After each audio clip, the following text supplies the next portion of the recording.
सबैलाई स्वागत छ पार्ट 2 मा। ल साथीहरु, हामी चाहिँ फेरि हामी निरन्तरता अगाडि बढ्दैछौँ। उतातिर हो अब लिङ्ग, अब त्यहाँबाट हामी यता आइसक्यो। अब हामी जान्छौँ बेतकोट। यो पनि हिँडेर जान्छौँ। धेरै गाह्रो छ गाइज, मैले सोचेको थिएँ यति गाह्रो हुन्छ भनेर। अहिले नै यतै हिँडेर घुम्नमा चाहिँ अहिले हाम्रो खतम भइसक्यो हालत। भाइ चाहिँ अलि यो खाजा ल्याउनु गएको छ। साथीहरु, अहिले चाहिँ चाउचाउ आइसकेको छ हाम्रो लागि, भाइले ल्यायो। अब यो हामी खाजा चाहिँ बेतकोटतिर लाग्छौँ। चाउ खाए है, अब चाहिँ चाउचाउ खाएपछि त अब पानीतिर त दाम्मै लाग्छ कि। अब हामी पानीको तलासमा, सबले हातमा समाछ है प्याकेट चाहिँ। हामी यसरी जङ्गलमा फाल्ने काम गर्दैनौँ। भाइको चाहिँ मेरो खल्तीमा छ। त्यसपछि चाहिँ हामी पानीको तलासमा भट्किँदैछौँ। अहिलेसम्म पाएको छैन। डेन्जर तिर्खा लागेको छ है हामीलाई। अब कता पाइन्छ कुनै थाहा भएन। साथीहरू, हामीले चाहिँ अहिले अब हामी लाग्दैछौँ बेतकोटतिर है। बेतकोट यताबाट लगभग धेरै टाढा हो। त्यहाँ पहाडको त्यहाँ हो। त्यहाँबाट लगभग 1-1.5 घन्टा लाग्छ हिँडेर है। त्यो अब बढी नै लाग्ला है। त्यसपछि अहिले हामीले अलि नास्ताको खाजाको लागि यो चिप्सहरू किनेका छौँ। त्यसपछि चाहिँ यता प्याकेट भरेर चाहिँ स्विट्स के छ नि है। यता पैसा यसमै सिद्ध्या चाहिँ सबै सिद्ध्या छैन। हामी पैसावाला मान्छे हो, हामी यस्तो केही छैन। सो अब हामी बिस्तारै खाँदै जान्छौँ है। हामी चाहिँ अघि त्यहाँबाट हिँड्यावल चाहिँ हामी टक्क उता जान लाग्छौँ है बेतकोटतिर। भाइको हिँड्दा आज जुत्ताको हालत कति राम्रो थियो बिहान आउँदाखेरि। अहिले चाहिँ यसको एउटा बाहिरको कभर चाहिँ अघि निस्किसक्यो। अब यो पनि निस्किनेवाला छ। त्यसपछि एउटा लेयर, त्यसपछि खुट्टो दुईवटा खुट्टाको हालत। बाहिरको लेयर त कतिखेर निस्किया हो।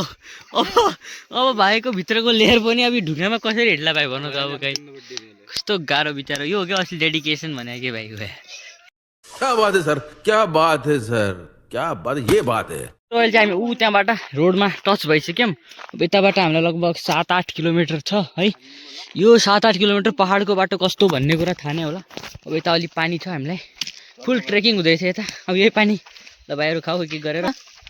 पुरा दोकानको पानी जस्तो छ।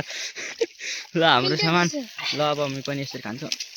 गाइज यता चाहिँ टक्क पारामा रोड पिच भेटाइसक्यो। अब हामीले यसै रोडमा जानु छ। अलि त अगाडितिर चाहिँ अलि बेकार छ, यता चाहिँ ठिक छ। म तिमीलाई माया गर्छु, यो भन्दा बढी कोही गर्दैन। हामी टक्कै जोरपानीबाट यताबाट सर्टकट लिएर हामी जानेछौँ। यो वालो बाटो भएर जङ्गल उताबाट धेरै हामीलाई गाह्रो पर्यो।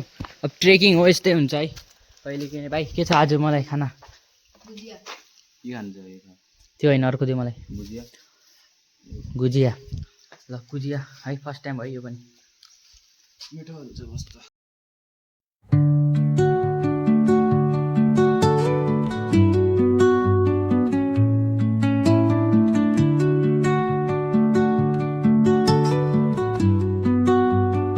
सो हामी अहिले टक्कै ट्रेकिङमा छौँ है। यस्तो छ पहाड। ओ यस्तो थियो बाटो है। हामी ट्रेकिङमा जाँदैछौँ। सो यो मेरो स्टिक। ल भाइ उता छ, ल जाऊँ। हामी चाहिँ टक्कै रोडमा आएको छौँ अझ त्यहाँबाट। सो अब हेर्नु यहाँ यस्तो भ्यू देखिन लाग्छ है। अझ राम्रोसँग मौसम खुल्या छैन। यति हिँडेर चाहिँ भाइको पुरा जुत्ताको यो पनि निस्किसक्यो। यस्तो हालत भइसक्यो बिचरा जुत्ताको है।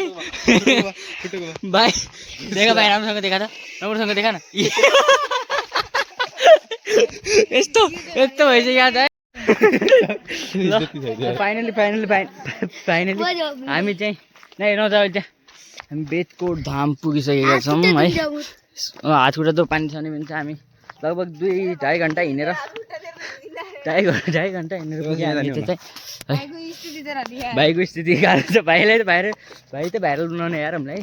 त्यसपछि चाहिँ भाइको कडा योगदान छ आजको हाम्रो यस ब्लगमा। भाइको यस्तो अतुलनीय योगदान हामी कहिले नै बिर्सिने छैनौँ है। यस्तो योगदान हामी कहिले नै बिर्सिने छैनौँ है। सो अब हामी केही बेर यहाँ इन्जोय गर्छौँ। यहाँ यस्तै छ, घामसाम छ, यहाँ बाँदरहरू छन्। स्विमिङ पुल होइन, कता यो पानीको हो त्यो। यो हो बेतकोट ताल।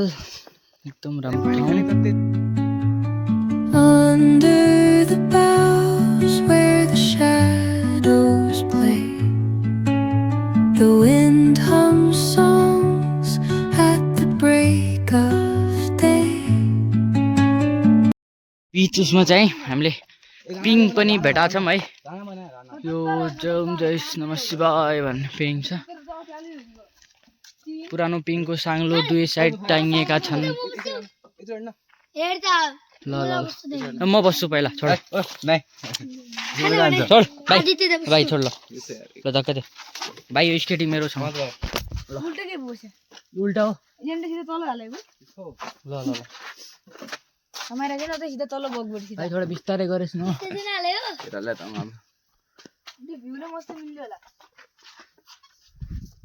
ओ यो अलिक गाह्रै छ है। मान्छे ज्यादा थाहा नहीं कि पुल ओ मलाई पनि थाहा छैन। म धेरैचोटि अहिलेसम्म थाहा छैन यो छ भने। दोस्रो छोटा होइन होइन धेरैचोटि। योवाला बाँदर चाहिँ अघि ऊ त्यहाँ थियो। अहिलेसम्म अहिले यता हामी पछि आएको छ कि हामीसँग के छ नि भाइ। एक दुई यतिलाई ल मेरै भागको पनि ल्याउनु। आधा आधा याद त म खाउँला मैले पनि केही खाएको छैन। खा यो खाने नै अब यो खाने न। ल जा अब त Breath of the breeze.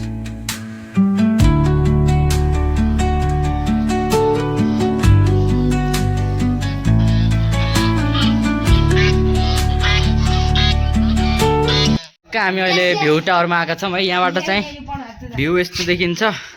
Breath of the breeze.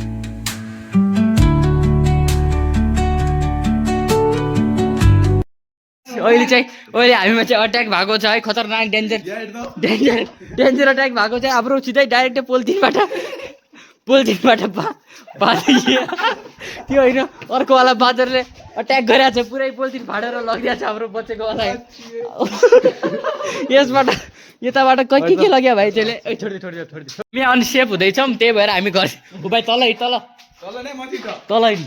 अब घर जाने चल माथि नै माथि। त्यो पब्लिक प्राइभेट टाइम छ अहिले। हामी पब्लिक नजाने आइज भने यही हो क्या भ्यू आउने त्यहाँ क्या। त्यस्तो साह्रो के आउँछ। ल होइन ल सबै होइन ल सबै हामी चाहिँ अब लाग्दैछौँ यताबाट ब्याक टु। अब डाइरेक्ट हामी घरतिर जान्छौँ किनकि आजको दिन हाम्रो डेन्जर भएको छ। यति हिँड्यौँ हामी। ऊ पनि पहाड जस्तो बाटोमा यस्तो ट्रेकिङ गऱ्यौँ है। One of the first time trekking हो मेरो। त्यो चाहिँ ट्रेकिङ गर्दा चाहिँ गाह्रो परेको छ। यसमा पनि एक खाल्टो पर्न थालिसक्यो मेरो चप्पलमा। यसको त जुत्ताको नै हालत खराब भइसक्यो। बिचराको जुत्ता हो कि के हो। बिहान राम्रो जुत्ता थियो। अहिले चाहिँ ट्रेकिङको कमाल हो कि गाइस। यदि यो रिस्क लिन चाहन्छ भने चाहिँ मात्र ट्रेकिङ आउने हो। नत्र चाहिँ घरमै बसिराख्ने हो कि। यस्तै हुन्छ ट्रेकिङ। त्यहाँदेखि हाल्ने नै गदा खोलिदिहाल ल। सो साथीहरू अहिले चाहिँ अगाडि पछाडि गाडा छ भाइ। रोक्सेको जेलमा छ। रुक्छ कि नै थाहा छैन। प्याक भएर आउँला। प्याक छ यार। यो त प्याक छ। लिफ्ट पाइसकेका छौँ एउटा तर्दाखेरि। ल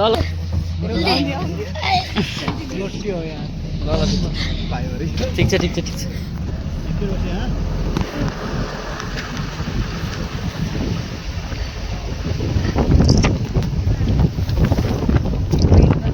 भएर हामीले लिफ्ट पाइसकेको छ है। हामी चाहिँ टक्क पारामा जिन्दगीको लामो यात्रापछि घर पुगिसकेका छौँ है। भाइ चाहिँ यस्तो छ। चाइनिज भएको छ। चाइनिज मङ्क भएको छ। ल यता चाहिँ फुपले चाहिँ बाख्रा पनि पाल्नु भएको रहेछ है। यता पठाहरू। अनि आज चाहिँ यता समोसा पाक्दैछ।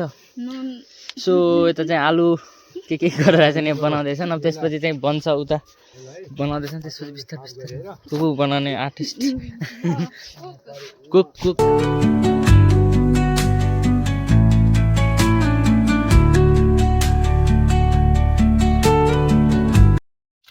ल मेरो भागको समोसा चाहिँ आइसकेको छ। यता अलिक बढी नै आएको छ। यता पानीपुरी बन्दैछ। आज साँझतिर हामी पानीपुरी च्यालेन्ज पनि गर्नेछौँ है। त्यो अलग भ्लगमा आउँछ। गाइज अब आज चाहिँ मेरो 3rd दिन है। अब चाहिँ आज मैले घर लाग्नुपर्ने हुन्छ। अब भाइ ल म जान्छु है। By by.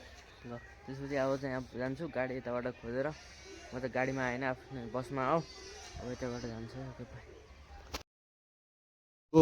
प्र्याक्टिकल फिल्ड भिजिटवाला भ्लगमा चाहिँ यता सर्फलाई दिनको लागि हामी यो उसमा अनि यताबाट त्यहाँ ठाउँमा गएको थियो है।